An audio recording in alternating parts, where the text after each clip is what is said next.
नमस्ते, मेरा नाम काजल घायवट है। अभी जो मैं प्रस्तुति आपके सामने करने जा रही हूँ, वो मेरी खुद की लिखाई है, जिसका नाम है यही तरीका है।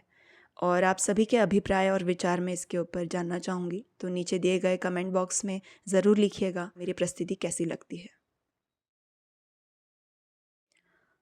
मैंने कभी उन्हें खुश नहीं देखा, फिर समझ आई तो जाना कि जो इंसान अपने आप से खुश नहीं, अपने आप में संतुष्ट नहीं और जिसको अपने आप से प्यार से ज़्यादा शिकायतें हो, वो किसी और से कैसे खुश होगा भला। प्यार का प्रमाण मेरे लिए इतने औसत दर्जे का बन गया कि यही तरीका है और शायद यही सही तरीका है दो लोगों के साथ रहने का। ये मेरी धारणा बन गई। गुस्सा घर का स्थायी भाव रहता और मैं समझने लगी कि यही तरीका है और शायद यही सही तरीका है हमारी मनस्थिति को रखने का।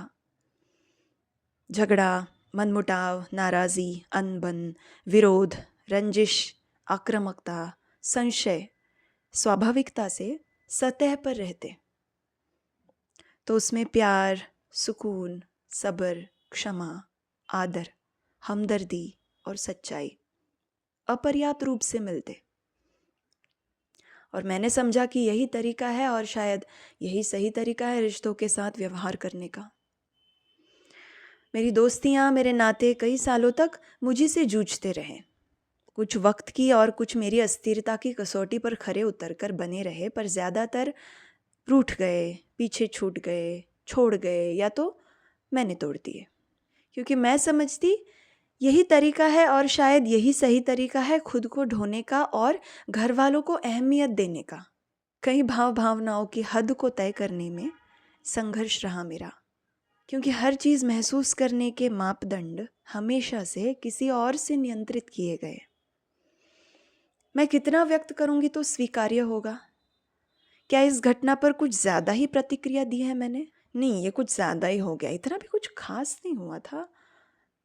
या फिर जब कोई और आके बोले कि तुमने कुछ बोला क्यों नहीं, तुमने प्रतिकार क्यों नहीं किया, तुम राजी कैसे हो गई, तो फिर अचरज में आकर हृदय के चारों ओर ऐसी दीवारें खड़ी कर दी कि हर छोटी सी बात पर भी नाराज हो जाना या फिर पल भर में उन दीवारों को तोड़कर किसी मामूली सी बात पर भी अति आनंदित हो जाना, यही तरीका होगा और शायद यही सही तरीका होगा अभिव्यक्ति का। मैंने सोचा मैं परिपूर्ण होना चाहने लगी। ऐसी कोई भी चीज़ की कमी या त्रुटि ना रहे मुझ में जिससे मुझे दो बातें सुननी पड़े या जिससे मुझ पे टिका हो। सफाई करूँ तो ऐसी कि एक धूल का कण भी नजर ना आए, पढ़ाई करूँ तो ऐसी कि सब प्रशंसा करे, लड़कों से बात ना करना, सारी आज्ञाओं का पालन करना, एक छोटी सी गलती पर भी मन के विचारों में भगदड़ मच जाना और कुछ ऐसा ना करूँ जिससे मेरी परिपूर्णता और मेरी आदर्श बच्ची की प्रतिमा पर कोई भी छींट आए। यही तरीका है और यही सही तरीका है ना दुनिया वालों की नज़र में एक अच्छी और यशस्वी लड़की होने का।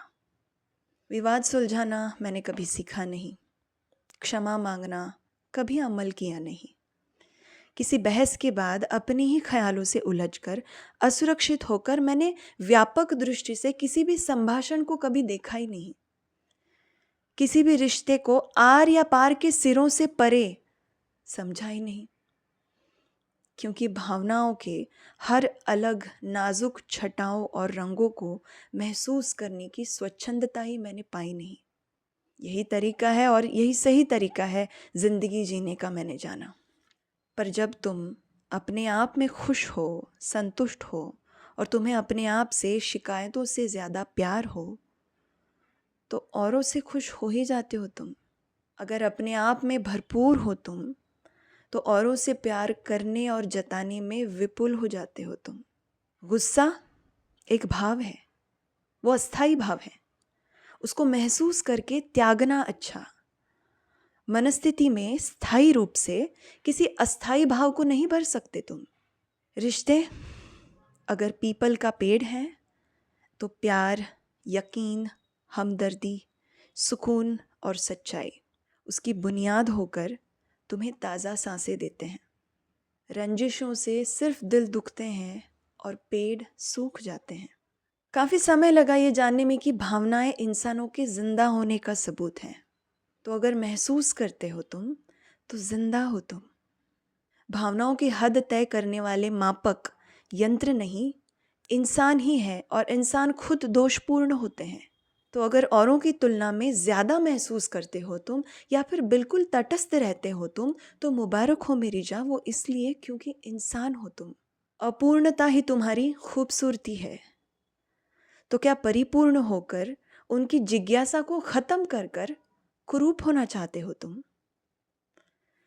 विवाद सुलझा कर, क्षमा मांग कर, किसी रिश्ते को वो जिस स्थिति में है उसमें स्वीकार कर कर जिंदगी के अनेक रंगों को देख लो तुम, क्योंकि ये तरीका है और यही सही तरीका है जिंदगी जीने का, मैंने जाना।